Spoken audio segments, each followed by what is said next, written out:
I met Cindy Albee during the second semester of our freshman year at the University of Florida. Cindy received a double degree in education and business administration. I wanted to get an engineering degree. I wanted to show my parents my diploma, which had my name, Todd Anderson, written on it. I would be the first in my family to graduate from college. Cindy dreamed of becoming a school teacher and eventually moving to an administrative job in the field of education. She explained to me that she chose education because her parents were teachers and then school principals. Over the years, many of their former students have told Cindy how much they loved her parents. So she wanted to follow in their footsteps. The philosophy that her parents instilled in her from an early age was that people should strive to learn something new every day. I completely shared her parents' opinion about education because it was not too different from what my parents taught me. My parents had a small farm and they had 6 children. My mom and dad were always looking for ways to save at least $1. My father taught me that it is better to learn how to solve a problem on my own than to pay someone else for it. I'm currently in college and not only learning as much as I can from my teachers, but also coming up with ways to pay for it. Obviously, my parents didn't have the money to pay for my college tuition. I wanted to get an engineering degree because I was good at math and science, and it seemed like a natural solution. To pay for my tuition, I got a job at a tutoring service in the city and worked about 20 hours a week. I still had to take out student loans, but work kept them to a minimum. I had dreams of designing beautiful buildings. Eventually, I gave up on that dream and realized a new one. But more on that later. I first met Cindy when we participated in a group project together in a political science class. However, I noticed her on the first day of class, but I didn't dare believe that she would ever be interested in someone like me. She was beautiful, minus 170 centimeters tall, with a figure like Rubens and long blonde hair, and there was also something about her that made you want to please her. All the athletes and super cool guys hung around her. Cindy had dated many of them, but she didn't seem to take any of them seriously. Around the middle of the semester, our political science professor informed us that he was splitting the class into 5 groups of 6 people to work on a special project. At first, I was unhappy. In high school, I worked on group projects, and it always seemed to me that there were 1 or 2 people in our group who were not doing anything. And yet when Cindy was assigned to my group, my feelings changed 180 degrees. "Hi, I'm Cindy Brandon," she said to me, holding out her hand. "I'm Todd Anderson." I stammered. "That doesn't sound very confident," Cindy laughed. I didn't want to look like a complete jerk, so I quickly took out my wallet and looked at my driver's license. No, I chuckled. "I'm definitely Todd Anderson." Then I showed her my license. She laughed out loud, and that was the beginning of our relationship. Our assignment in this political science class was to take a well-known Supreme Court case that was assigned by a professor and analyze it. We had to not only explain what the point was, but also explain the decision, discuss whether it was the right one, and defend this belief. We were assigned the case of Marbury versus Madison, which was the first major case in knee, which the Supreme Court ruled, and it had far-reaching results. This decision limited the powers of the Supreme Court so that it could not become more powerful than the administrative or legislative branches of government. This decision made the Supreme Court what it is today. As it turned out, the other 4 members of our group were just loafers.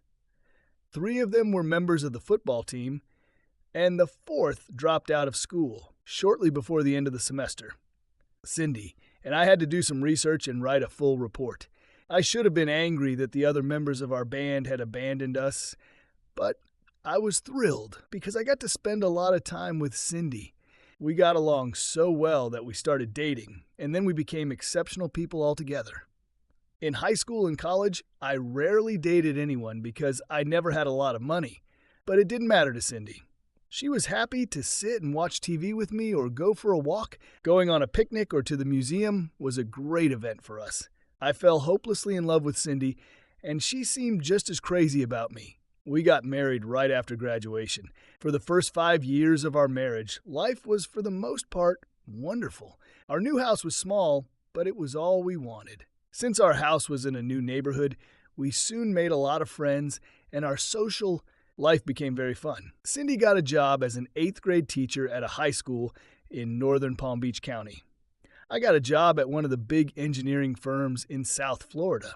However, over the years, I've discovered that I don't really like engineering. As a junior engineer in the company, I got the most stupid assignments. So, to take my mind off the boredom at work, I signed up for a master's degree. I was sure that as soon as I got my master's degree, my salary would increase, and I would be directed to more interesting projects. However, all I got was a $500 bonus.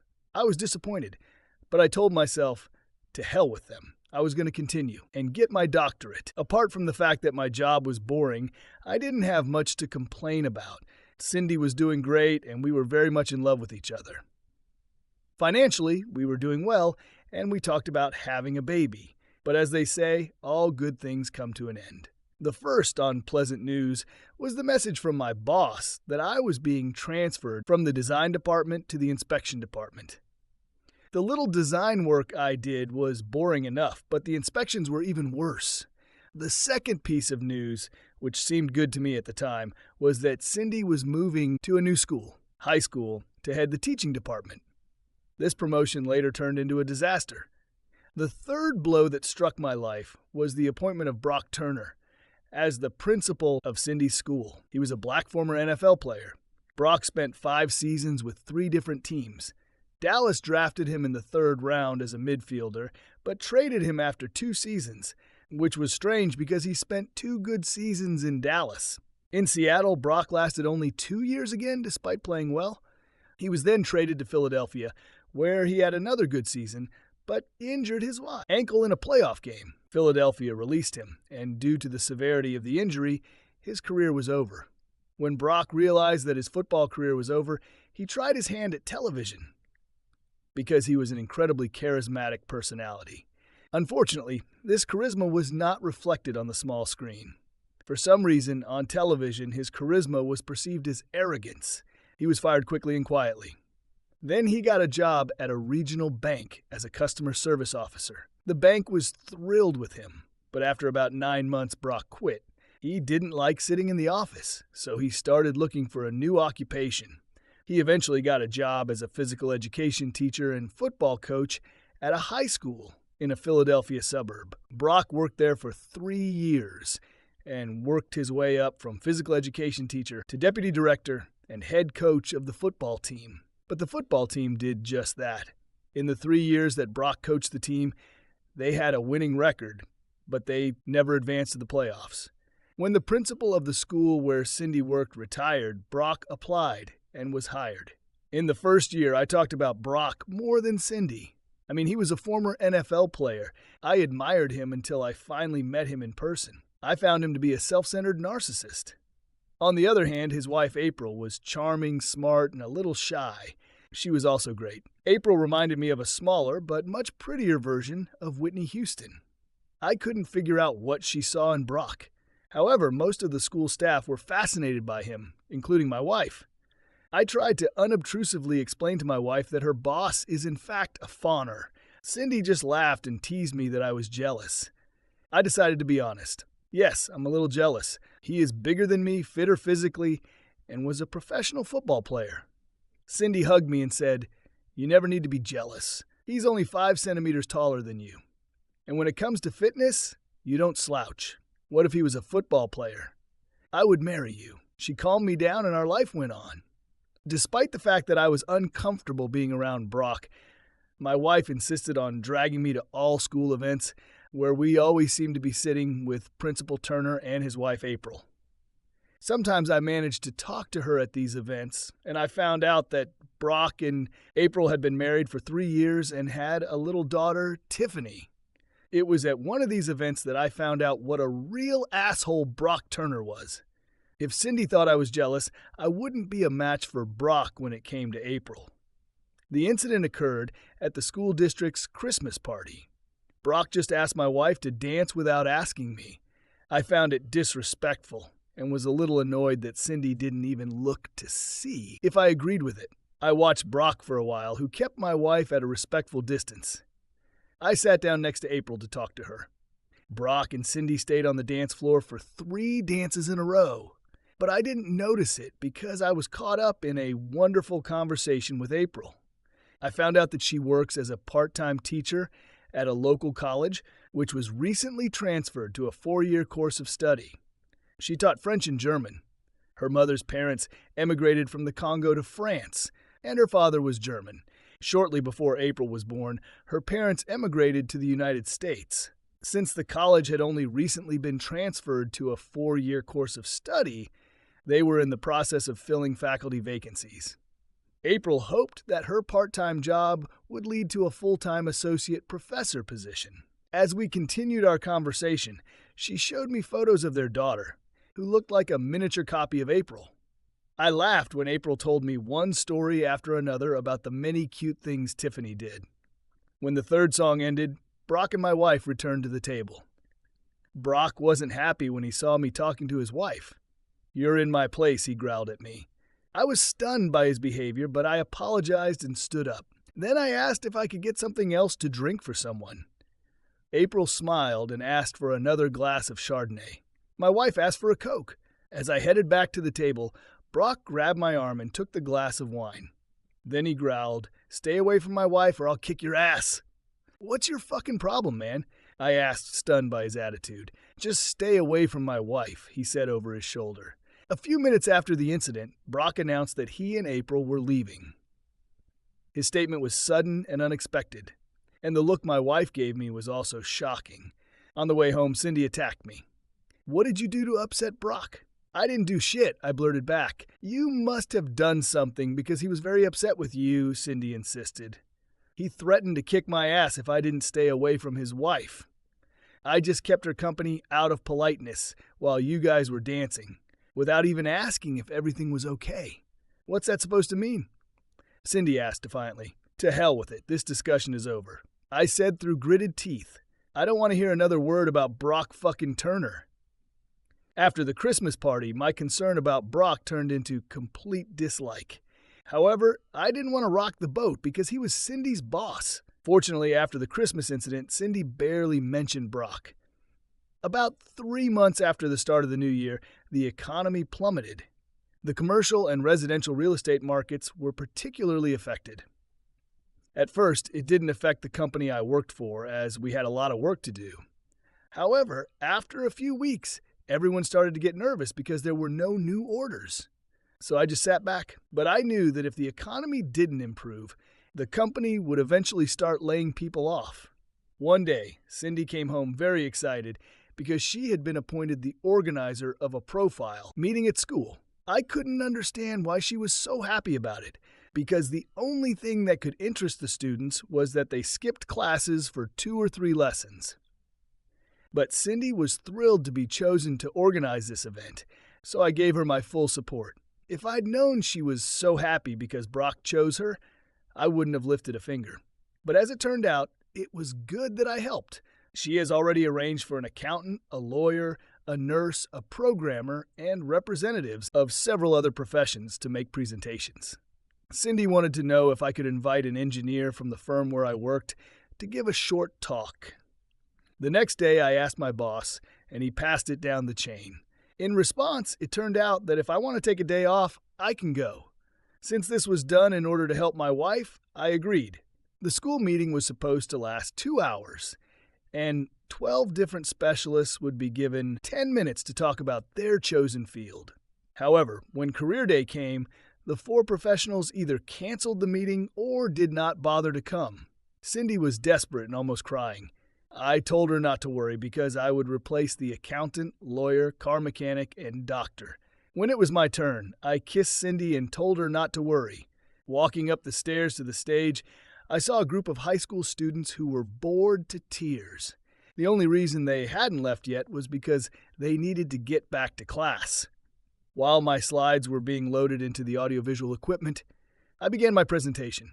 Good afternoon. I would like everyone who is sleeping to raise their hands.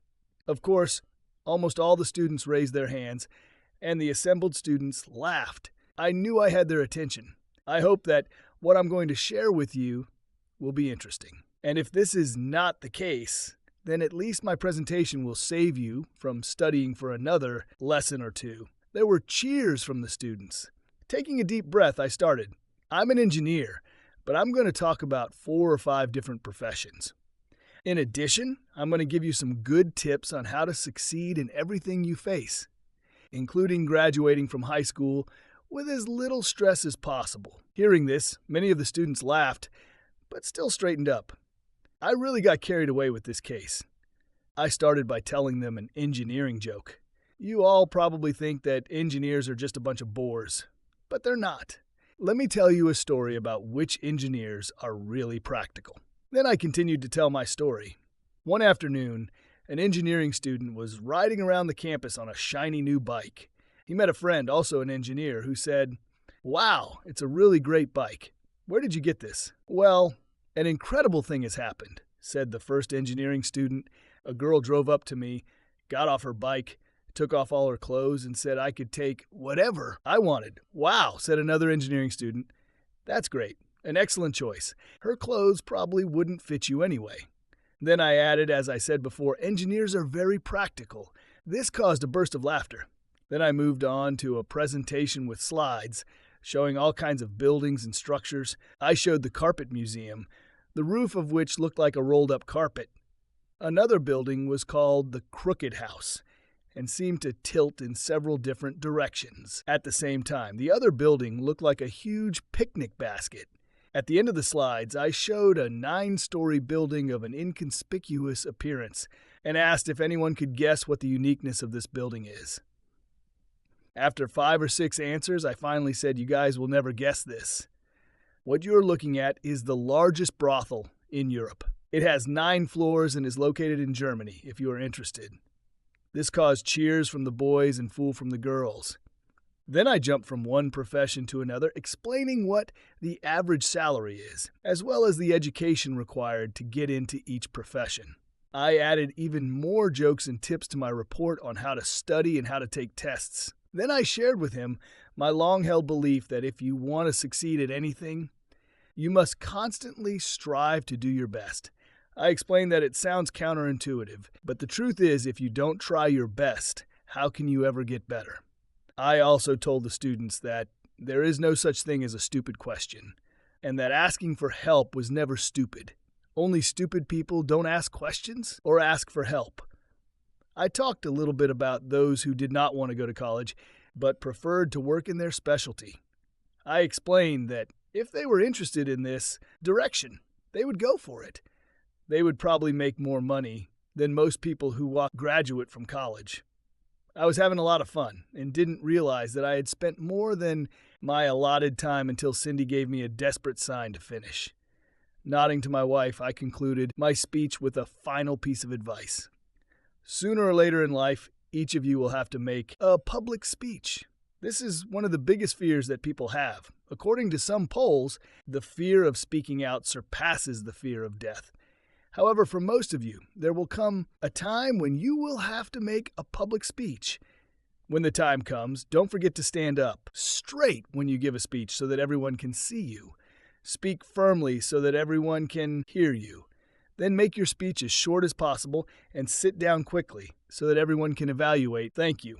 You guys were great. I got a standing ovation. My wife kissed me, and Brock shook my hand. But it didn't end there. I didn't know that 3 principals from other secondary schools were there, and they immediately asked me to speak at their schools. I explained that I had to take the day off to perform, and I did it to help my wife. However, Cindy eventually convinced me to take the time to give a speech at 3 other high schools. All 3 performances went very, very well.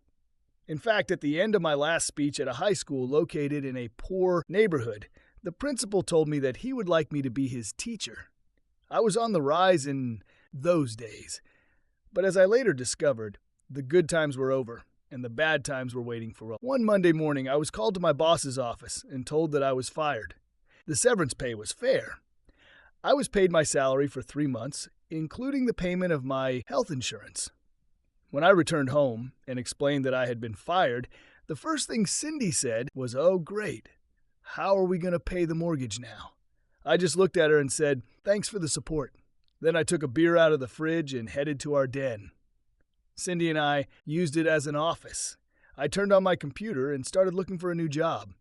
A few minutes later, Cindy came in very timidly and apologized. She was just afraid that we might lose our house. I kissed my wife and hugged her tightly.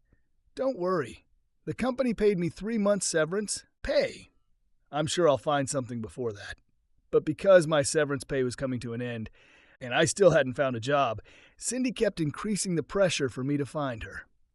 The tension in our family grew every day as I received one rejection after another. I was starting to feel more and more like a loser. Then something happened that made me feel even worse. Alan Latter, the deputy principal of West Jupiter High School, was offered a job in California, and he accepted. 2 weeks later, he was gone. Brock immediately appointed Cindy in his place. Since then, I've heard about how all the students loved Mr. Turner, how all the teachers thought Brock was wonderful, and how he was considered for the position of deputy superintendent. My dislike of Brock Turner has reached new heights. Since my jobless status lasted for the 4th month, I couldn't get rid of the feeling that my wife was losing respect for me. But then an opportunity presented itself that I hadn't expected. On the evening news, the anchor read out a story about a new program to attract teachers to schools in low-income areas. Initially, the program took into account the applicant's life experience and not the teacher certificate. However, if someone was hired, they would have to get a certificate within 2 years. The starting salary was $3,000 more than the regular starting salary of a first-year teacher. Since I couldn't find a job in my specialty, I decided to do it. The next morning, I faxed my resume to the school board, and by noon, I had an interview scheduled for the next day. I didn't tell Cindy because I didn't want to get her hopes up. The interview turned out to be a job offer. I didn't know this at the time, but as soon as my resume appeared on the computer screen of the HR department, a quick search was performed for my name. After that, they found a video recording of one of the career presentations and started looking for a way to hire me as soon as possible. They offered me a job at the worst school in the area, Riviera High School, which was located in Riviera Beach. Because of the name of the city, it seems that this is a very prestigious area, but believe me, it is not. The area has been in a state of depression for decades. Worst of all, Riviera High School had the lowest scores of any high school in the county. They ranked last among 58 high schools, and only 6% of the students were ready for college after graduating. Anyway, I was offered a job teaching mathematics and natural sciences. I agreed. When Cindy came home that evening, I excitedly told her about my new job. I expected her to be happy and supportive. Instead, she looked scared and said she didn't want me to take the job because it was too dangerous. Then Cindy told me some scary stories about this school. Metal detectors were installed at each entrance, and guards roamed the corridors. Last year, 3 teachers were attacked, and another teacher was stabbed. Besides, Cindy had to remind me that I don't know anything about teaching. She thought I wouldn't last a week. After talking to a few other students and hearing even more scary stories, I must admit I was very nervous when I arrived on my first day. The exterior of the school did not help, as the building was old and in poor condition. Part of the school's facade was covered with graffiti, and even the walls inside were covered with inscriptions. Students ran through the corridors as if they owned them, and there were guards in every corridor and near every toilet. I had a lot of ideas about what I would like to do, but I quickly decided that I would act according to the plan until I figured out the layout of the area. Instead of proceeding with the lesson plan, I played math and science games. The games were simple and fun, and unknowingly, the students were actually learning some of the things they needed to know for the test they had to take at the end of the year. Ben Carlson, the first-year principal of the school, was a serious teacher. And the fact that he was a black man with a height of 190 centimeters and a weight of 100 kilograms, who did not tolerate insults from anyone, made him an ideal candidate for the position of director. The students quickly realized that it would be a big mistake to challenge him. He believed in strict discipline, and I agreed with it. I particularly appreciated his policy of taking all gang members out of classes and putting them in the same classroom with alternating teachers and 3 guards. Any of the gang members who crossed the line received a warning and was expelled. In the third week, the worst of the gang members left. Either they were expelled or they left of their own accord. I know it sounds cruel, but there are students who can't help. My wife was wrong about my stamina because not only did I survive the first week, but by December I was already on top. I redesigned my lesson plans to include a whole series of new games, and the students really liked it. Other teachers picked up on some of my ideas, and it seems to have worked. By the end of the year, Riviera High School had risen from 58th to 51st place in the curriculum, and I was nominated for Teacher of the Year. I didn't win, but it was an honor for me to even be nominated, but it annoyed me that Cindy didn't seem impressed with my teaching efforts. She kept asking me when I would stop wasting time and find another job as an engineer. In the end, I told Cindy that I wasn't going back to engineering because I liked teaching. She wasn't happy with my decision, but she seemed to accept during the Christmas holidays. I decided that I was going to get a PhD, which I couldn't get because of the economic downturn. I wasn't really interested in mechanical engineering, but I was fascinated by computers, so I decided to get a PhD in computer technology. From my last conversation with April, which took place almost a year ago, I knew that she would defend her doctoral thesis in comparative studies at Florida Atlantic University. I got acquainted with the doctoral programs at FAU and decided to also enroll at FAU to get a PhD in computer engineering. I spent another year at Riviera Beach High School, where our academic grades rose from 51 to 46. During this time, the school board approved Cindy as the vice principal of West Jupiter High School, but that summer, everything changed. While we were still living, I learned some good news. Brock was appointed deputy superintendent, and Cindy was nominated to be the new principal of West Jupiter High School. I still didn't trust Brock as much as I could trust my house. However, I was glad that his new position meant that his office was now at the school district headquarters. Cindy didn't see Brock every day from Monday to Friday, but she still visited the district headquarters weekly. At first, I was upset about this, but then I realized that this is normal for new directors. I also continued to attend classes at FAU, which was about a 40-minute drive away. Since April was doing her PhD at the same university, I offered her a ride. April thought it was a great idea, but when she talked to Brock about it, he had a seizure. He immediately called me and threatened to kick my ass. I almost expected him to reject the idea, but I didn't expect such hostility. However, I was disappointed because I liked April, and it was interesting to communicate with her. This would make the trip to work more enjoyable. However, since the class break was the same, April and I usually had coffee together. Most of the time, there were other people sitting with us, but sometimes it was just the two of us. At first, we were just making small talk, but as the months went by, we talked about everything. Despite Brock's jealousy, April and I became good friends. She even suggested that I apply for a job at a newly established 4-year college. I thanked her for the offer, but explained that I was being considered for the position of Director of Educational Work at a secondary school that would open soon. During these coffee meetings, I learned something about April and Brock. I found out that April graduated from Stanford with honors and then returned to her parents' home in Philadelphia. She met Brock at a charity event, and at first she didn't like him, but Brock was persistent, and eventually they started dating. April soon fell head over heels in love with him, and from the way Brock ran away from any man who was too friendly to his wife, I realized that he was crazy about her. About a year after they got married, Tiffany was born. However, April slightly complained that Brock doesn't spend much time with his daughter and doesn't show her the proper patience. He wanted a son. You've got to be kidding. I laughed. Your daughter is a little angel. If Cindy and I have a baby girl, I hope she looks like Tiffany. Thank you, April said, and kissed me on the cheek. One evening during a lesson, our teacher became ill and had to leave. I could have left about 20 minutes earlier, but I decided to stay and have coffee with April. I was already in the cafeteria when April came in with some of her classmates.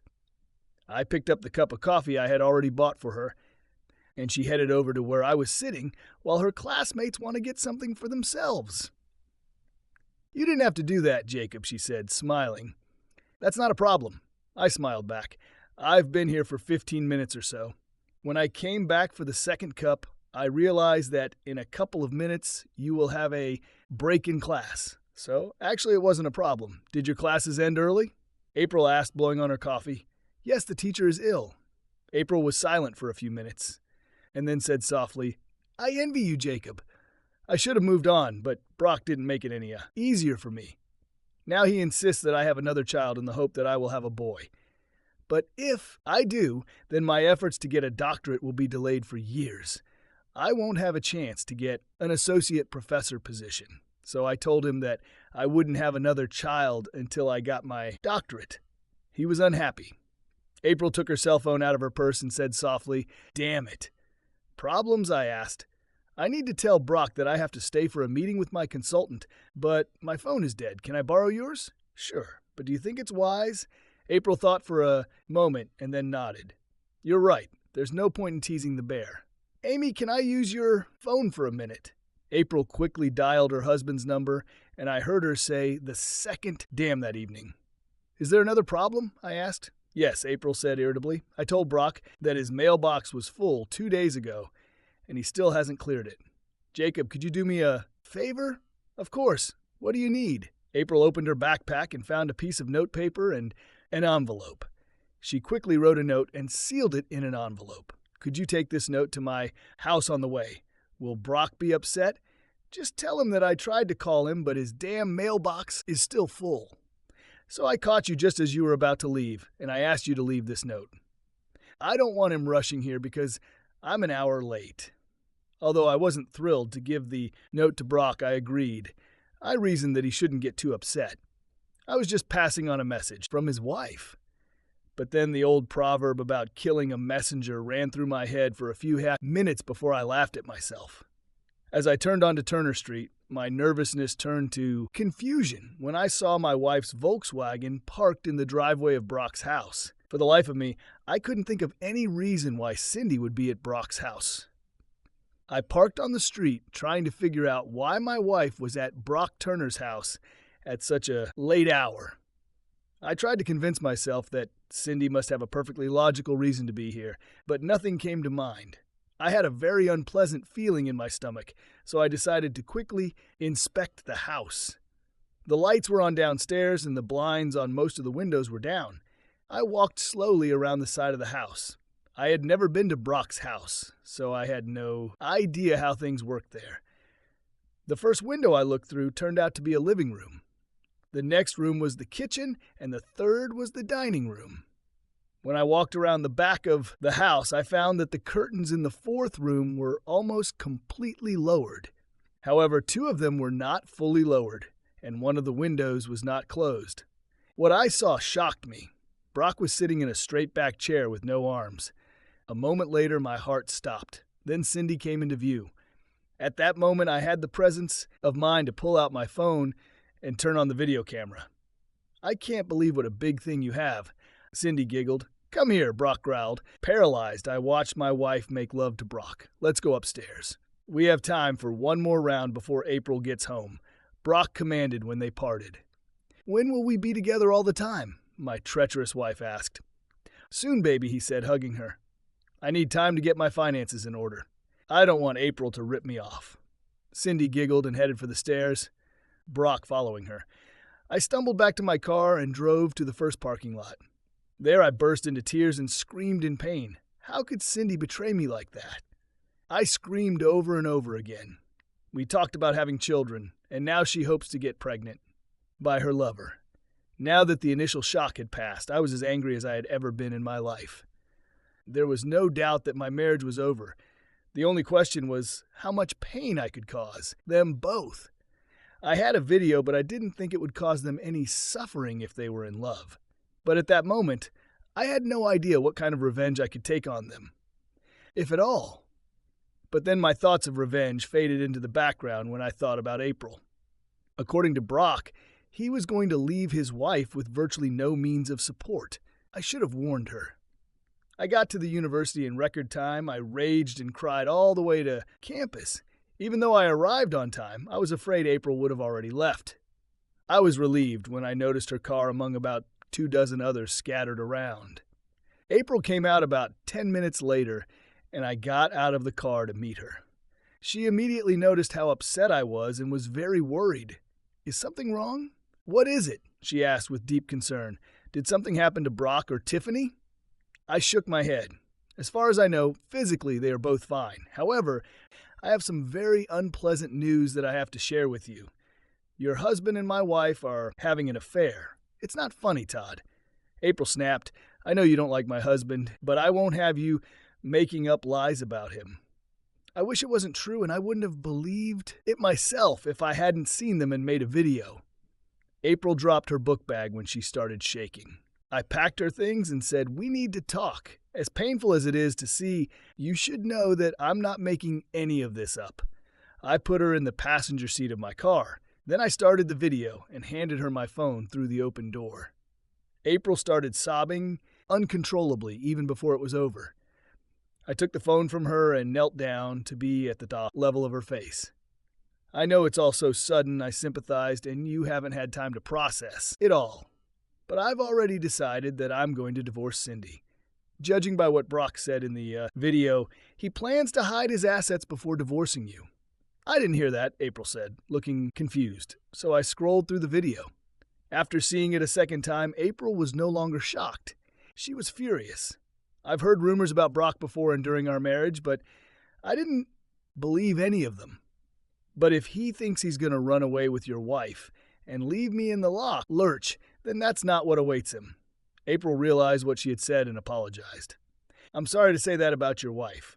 Hey, you're just calling a spade a spade." After making sure April was okay and sending her a copy of Cindy and her husband, I went home by myself. When I got home, Cindy was already asleep, or pretending to be asleep. I didn't care what it was. I went to our den, turned on the computer, and started planning the breakup of my marriage. The next day, when Cindy left around 8:30 a.m., I had already showered and was ready to take care of our finances. Before I hit the road, I searched the internet for a divorce lawyer and made an appointment for the next day. Cindy and I didn't have that many assets. Our house had very little equity, so I decided that it would be sold or Cindy could buy out my share. We had joint checking, savings, and investment accounts totaling about $75,000. Cindy had a retirement account with the Florida pension system, and I had an account until recently when I joined the federal. Our two retirement accounts were roughly equal. In my opinion, it would be easier to split our assets, but I would have to wait until I talked to a lawyer to find out what my situation really is. I already knew that Florida is a mistake-free state, so my video wouldn't help. But it could convince Cindy to sign a divorce if she wanted to fight. By 10 a.m., I had divided up everything I could and started looking for a small apartment. I found a studio apartment in Lake Park and rented it. Then I returned home and started packing my things. By about 2 o'clock in the afternoon, I realized that my new apartment would not fit all my things. So I found a storage room near the apartment and rented it. If Cindy noticed that some of my things were missing, she didn't say anything. I stayed in the office, preparing for a potential new job that could be offered to me. I was sleeping on the couch there, and Cindy left before I woke up. The next day, I met with my divorce lawyer, Alicia Smithson. She was a middle-aged woman with a serious personality. After I explained what my wife was doing and showed her the video, she explained that the video would not help with a divorce. She also warned me not to post it on the internet, saying that I could be charged for it. That evening, I waited for Cindy to come home to talk to her. She appeared around 9 o'clock and swept past the place where I was sitting in the living room. "Cindy, I need to talk to you." I called after her. "I'm tired and I want to take a shower," Cindy said, climbing the stairs. Cindy froze at the foot of the stairs. She turned and demanded, "What the hell are you talking about? Come here and I'll tell you." I said, "Getting up." Cindy cautiously entered the living room. "I think you should apologize for the way you just talked to me." "I think not," I said, opening my laptop and running the video. Cindy watched the video for only a few seconds before closing the lid. "I think now that you've found out about us, I don't have to hide it anymore," Cindy said without any remorse. I chuckled. "Cindy, do you remember you told me that people should learn something every day?" "Yes. So what?" She snapped at me. Well, obviously you didn't understand when I tried to warn you that Brock is a sucker. Now he's made you his cheater. There's no need to be angry. Cindy said with anger in her voice, I know it must hurt your male ego, but I was taken away from you by the best man. I was hoping that we would part as friends. I laughed out loud. Since you refuse to find out the truth, you're on your own now. I have already rented an apartment and moved some of my things there. I'll come back for the rest. You can stay in this house until the divorce. Then it will either be sold or you can buy out my share. You'll be served at work on Friday. I left and settled in my new little hole. When you love someone as much as I love Cindy, it hurts like hell. For the first couple of days, I could barely get myself out of bed to go to the bathroom or find something to eat. Fortunately, it was summer and I didn't have to go anywhere or do anything. I only thought about how to take revenge on the two of them, but nothing came to mind. On the third day, I forced myself out of bed, took a shower, and went grocery shopping. When I returned, I turned on the small TV in my kitchen. The channel that was running was showing one of those scandalous celebrity shows. It immediately caught my attention. Former NFL linebacker Brock Turner and his wife are divorcing after 3 years of marriage. The rumors that Brock is a womanizer seem to be true since his wife April filed for divorce, citing adultery as the reason. Our reporter met with Mr. Turner this morning. Mr. Turner, is it true that your wife caught you with another woman? Please, Brock said with a sad smile. My wife and I are going through a difficult period. We are trying to overcome a terrible misunderstanding.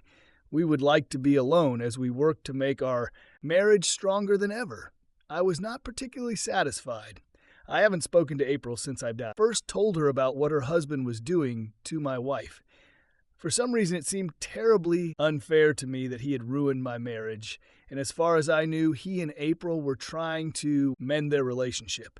Anger and sadness filled me again, but when my phone rang, fear was added to the equation. I didn't even have time to say hello before he started. Listen, bastard, I know that you took those photos of me with your wife. Just so you know, I live in your house and fuck her.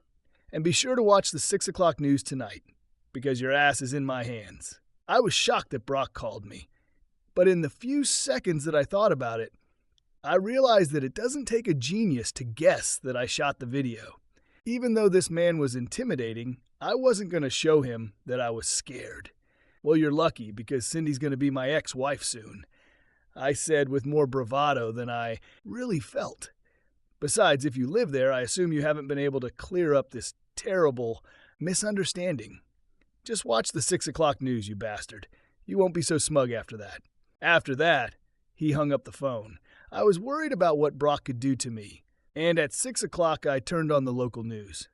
But I didn't find out what Brock's threat was until 10 minutes after the news started. Then the presenter reported, Stanish Crawford, superintendent of Palm Beach County Schools, submitted his resignation today to take up a position at the Department of Education in Washington. Brock Turner, deputy manager, has been appointed interim manager. However, it is widely believed that this position will be offered to him on a permanent basis. A cold fear gripped me. Now, I know what Brock meant when he said he had my ass in his hands. Since he was the superintendent and I was the teacher, he was my boss. Brock could make my life unbearable, or worse. He could set me up by accusing me of some scandal that he himself had caused. I'll have to get out of his power. At first, I thought about quitting and trying to find a job as an engineer again, but the economy was just starting to get better, and I needed an income to live and pay my divorce lawyer. Cindy's lawyer made ridiculous demands. They demanded that I buy out half of Cindy's house for $50,000. If there was $20,000 worth of capital in the house, it would be a lot, and I was entitled to half of that amount. She also demanded that I give up adultery as a reason. Cindy also claimed that I was hiding money and wanted me to pay a forensic accountant to investigate our financial affairs. But no matter how ridiculous her demands were, I had to pay Alicia to protect me. I felt a slight panic when I remembered April telling me that the college where she worked was still looking for additional teachers, so I immediately called the college's human resources department to find out the details. They directed me to their website to fill out an online application. In short, after checking my qualifications, they hired me to teach algebra, preliminary mathematics, and mathematical analysis. I was given a 1-year contract under which I received about 80% of what I earned as a high school teacher. I have found that teaching at the college level is much more beneficial than at the high school level. At the high school where I taught, they always try to find new ways to get students interested. In college, most students really wanted to study, and if I could make it interesting, they would be thrilled. I had been teaching for 2 weeks when I bumped into April in the cafeteria. She seemed as pleased to see me as I was to see her. We had lunch together and talked about each other's lives. April told me that Brock was struggling with the divorce and was stalling in every possible way. He even filed for sole custody of Tiffany. But the video footage of him using my wife while he was supposed to be looking after his daughter convinced the judge that he was not suitable for primary custody. However, according to April, the divorce dragged on for ages. I explained that my divorce had taken longer than I expected, but it seemed like it was finally coming to an end. I still can't believe I bought into all of Brock's bullshit, April said, pushing her half-eaten sandwich away. I've heard rumors. But Brock has a feature that makes everything he says seems so plausible. He must be a hell of a talker because he managed to talk my wife into it, I said sadly. Cindy always told me that people should learn something new every day. However, it was the only lesson I could have done without. I'm so sorry this happened to you, Todd, April said, taking my hand. You're one of the nicest people I've ever met. From that first lunch together, April and I started having lunch almost every day and often had coffee. After lunch, this led to dinners and other dates. I was falling in love with April, but I didn't want to risk ruining our friendship. However, I wanted more, so when the circus came to town, I took a chance. The circus will be in town this weekend. I said one day over lunch, I was going to take Tiffany with me, but she can be difficult sometimes, April said sadly. She still doesn't understand why her dad doesn't want to see her. He told me that if I continued the divorce, he would pay child support, but would have nothing to do with Tiffany. I hope you won't be offended, but Brock is a class and #1 asshole, I said venomously, but then I smiled. But hey, if you want to go, I'm sure the two of us can out-argue a 4-year-old. The day at the circus was a huge success. It was not only a circus, but also a small fair that took place at the same time. By the end of the day, April was holding one hand and Tiffany was holding on tightly to the other. And with her free hand, Tiffany was clutching tightly to her chest the stuffed unicorn I had won. When we got to their house, I walked them to the door and tried to kiss April on the cheek, but she pulled me to her and kissed me right on the lips. I hugged her and kissed her back. When we broke away from each other, I felt Tiffany pulling on my pants. I want you to kiss me too, Tiffany said, holding out her free hand to me. I picked her up in my arms and kissed her on both cheeks. Thank you for letting me go with you and your mom. And thank you for being such a good girl today. Tiffany beamed at my praise, and I was about to let her go when April asked, "Would you like to stay for dinner? There's nothing special about it." I was just going to cook Tiffany's favorite dish, spaghetti. "I like the spaghetti," I said, putting Tiffany back on my hip, "and I'd love to have dinner with you two lovely ladies." Tiffany did a good job of keeping the tomato sauce off her face and hands. I giggled every time she put another piece of spaghetti in her mouth. While April was washing Tiffany's face, I was working on her hands. At one point, she grabbed my hand and put it next to her. Then she asked, "Why do I have dark skin and you don't?" I looked at April, who had a cheerful expression on her face. Then I replied, "Because it makes you and your mom much more beautiful than me." "You're stupid," Tiffany giggled. "The boys are not dark, they are beautiful." "Do you think I'm handsome?" "Yes, and Mom too." "Okay, young lady, enough of this," April said quickly. "It's time for you to take a bath and listen to a bedtime story." After the bath, Tiffany asked if I would read her a story, and I readily agreed. In fact, I read her 2 stories, voicing all the characters in different voices. Tiffany liked it, but she didn't snuggle up to me until I kissed her goodnight. After Tiffany went to bed and fell asleep, April and I sat on the couch, sipping wine and talking about teaching. Suddenly, after April put down her glass, she took my glass and put it on the table. Then she reached out to me and kissed me passionately. I couldn't believe that this gorgeous woman was kissing me. As I often told myself, she was one of the most beautiful women I had ever seen. April kissed me hard and stood up, pulling me with her. "We need to take this to my bedroom," she said, leading me through the house. Just before I was about to enter April, she whispered, "Please be gentle." "Oh my God, it feels wonderful," April said loudly. "You're perfect for me." After that night, we became very close, but decided that we would not live together. At least we won't be living together until both of our divorces are final. My divorce ended first, and I was relieved when the final court date arrived. I was in the courtroom when Cindy walked in on Brock's arm. Cindy smiled indulgently at me, holding Brock's hand tightly. On the contrary, he was grinning at me all the time, especially after he kissed her before taking his seat. I convinced April to stay away because I was pretty sure Brock would be there. The divorce was disappointing, as the judge simply asked both lawyers if everything was fine with. When they both agreed, he hit the hammer and I was divorced. The divorce from April took almost 3 more months before it became final.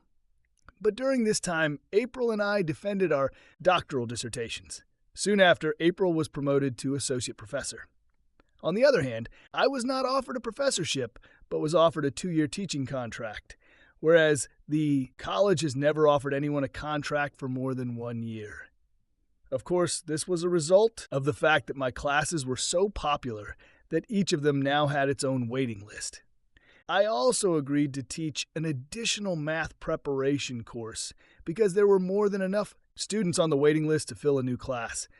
I was now earning about 25% more than I had as a high school teacher, and I was promised an associate professor position in the near future. Things were going better than I could have expected. But April and I reached a critical point when I had to go to a 3-day seminar in Atlanta. The meetings lasted all day with 5-minute breaks about once an hour. In the evenings, group classes were held, which usually lasted until late. After finishing each day, I would fall into bed and start all over again the next day. I explained April's schedule so she understood everything. However, Tiffany didn't understand where I'd gone or why I hadn't called. When I finally returned, Tiffany practically attacked me when I walked in. She was crying because I left her. I tried to explain to her where I was, but Tiffany didn't calm down until I gave her a pink stuffed dragon. One of her favorite books was Rainbow Dragons, and her favorite dragon in the story was Pink, who oddly enough was named Pinky. When I gave her a dragon, she screamed with happiness and covered my face with kisses. Finally, when Tiffany calmed down, we sat down to dinner. The most terrible things come out of the mouths of 4-year-olds. Tiffany turned to me and asked, "Why don't you live here? I want you to be my dad." "Well," I said, looking at April grinning, "I'd love to be your daddy, but I don't know what your mom would say about that." April, who was beaming, spoke up. Her mom would say she'd be thrilled if you became Tiffany's daddy. "But there is a catch in this. You'd have to be my husband first." "Will you really marry me?" I asked in shock. "I thought you'd never ask," April giggled. "We got married at a simple service with a few friends, my dad and April's mom. My mother died when I was 9, and April's father died when she was 15. I was as happy as I could be. I know Cindy left me to change jobs, but I really felt like I had one. Sure, Cindy lived with a former NFL player, but now I was married to the most beautiful woman I'd ever known, and she had a precious little daughter that I loved like my own." Throughout the divorce process, Brock did not stop stalking April. It was clear that he desperately wanted her back. He went from begging to veiled threats. However, he never did anything the police could accuse him of. He was still living with Cindy, and from what I heard, she was over the moon. I almost felt sorry for her, because in the end, her lover was going to show his true face. When Cindy betrayed me, I was devastated and filled with rage. I wanted revenge on both of them so badly that I could barely think of anything else. However, when I began to get closer to April, the feeling of anger in me faded, and the thirst for revenge evaporated. But fate wanted me to take revenge. Shortly after the wedding, April and I decided to sell our house and buy a new one closer to college. We decided to try to sell it ourselves, and we were lucky. A few days later, we signed a contract. However, since Brock's name was still in the contract, he had to sign the contract. April called her ex-husband, and at first, he was thrilled that she called him. But Brock's mood changed from joyful to bad in the blink of an eye. When April explained that she wanted to sell the house to move closer to college, he told her that he would not sign the contract. He was just acting like an ordinary asshole. But April was prepared for his reaction and told Brock that if he didn't want to sell, their divorce settlement stated that he should buy out her share. This infuriated him, and he hung up the phone. However, the next day he called and agreed to sign the contract. At closing, April asked Brock if he needed anything from home. He told her that he didn't need anything, and that it would be her problem to clean up all this shit. It turned out that putting the house in order was a huge task. We dug through the basement to the end, and that's when I found pure gold. April returned with a box full of junk, but there was an old model laptop hidden at the bottom, which belonged to Brock. April explained that he bought a new laptop about a year and a half after he became the principal of West Jupiter High School, and she assumed that he got rid of the old one. April asked if I could fix this computer so Tiffany could use it. I told her it shouldn't be a problem if it still works. That night, after the battery was charged, I was surprised to find that the computer was not only working, but still filled with files. At first, I was just going to reformat the laptop, but then I decided it was better to look through the files in case April wanted to save something. I was mostly thinking about the pictures of Tiffany and April. However, what I found turned Brock from an ordinary dumbass into a world-class dumbass. Yes, there were some photos and videos of April and Tiffany. Underneath each video or photo was a brief description detailing how long each romance lasted and how he rated each woman. I didn't recognize most of the women, but I recognized 5 of them. One was the wife of a Dallas quarterback. I recognized her because she was a world-famous model. I remembered that shortly after they made love, the couple broke up. Soon after, Brock was sold. Now I knew why. The other 4 women were teachers at West Jupiter High School, and 2 of them were married. Yes, Cindy was one of the married teachers. And what was interesting about the teachers was that Brock was studying with all of them at about the same time. There were half a dozen photos and 2 videos of my ex-wife. The new videos were even worse than the one I shot before. I couldn't understand how my loving wife turned into such a cheater.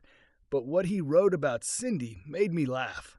He praised her betting skills. However, he found her too intrusive because she constantly pestered him with requests to get pregnant.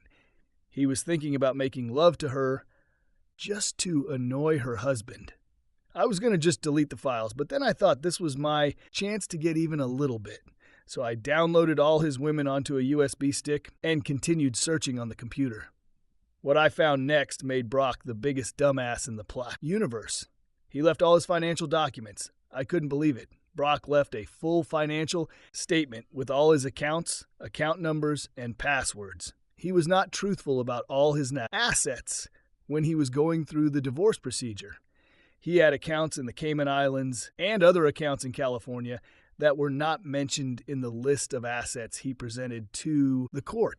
After looking through the rest of the folders, I called April over. First, I showed her photos of the women her ex-husband had slept with, and then his financial statement.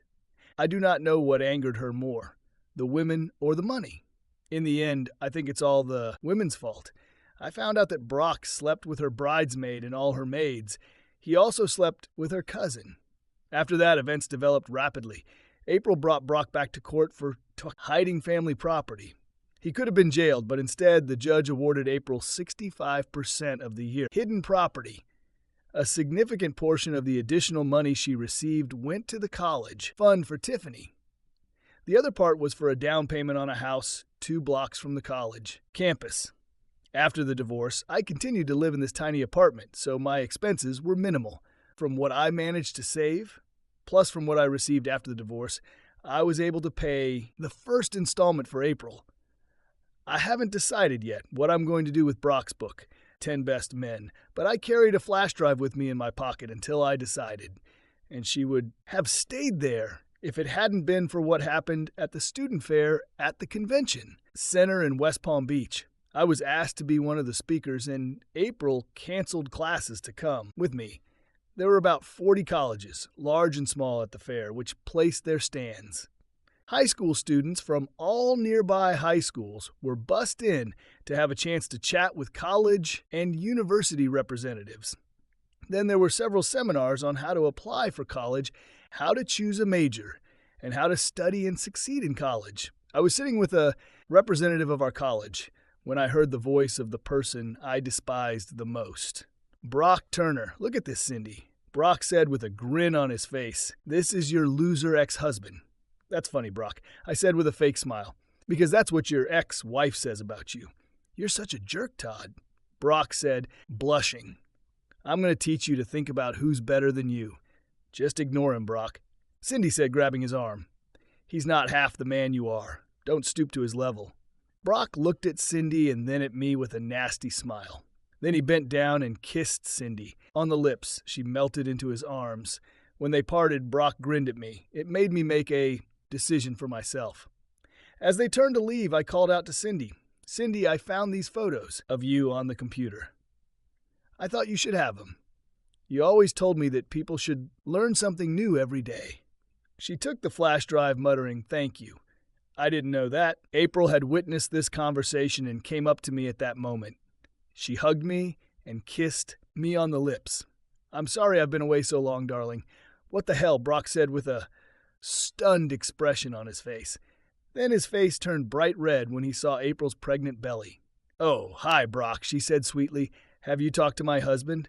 Brock took a step towards me, but changed his mind when one of the guards passed by.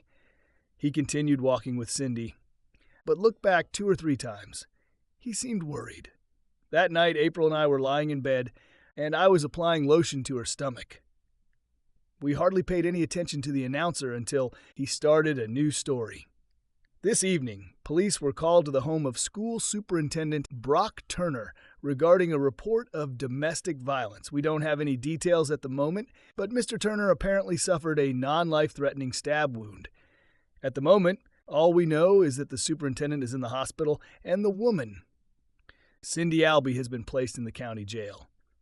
I looked at April and said with a smile, "I think Cindy learned something new today." End.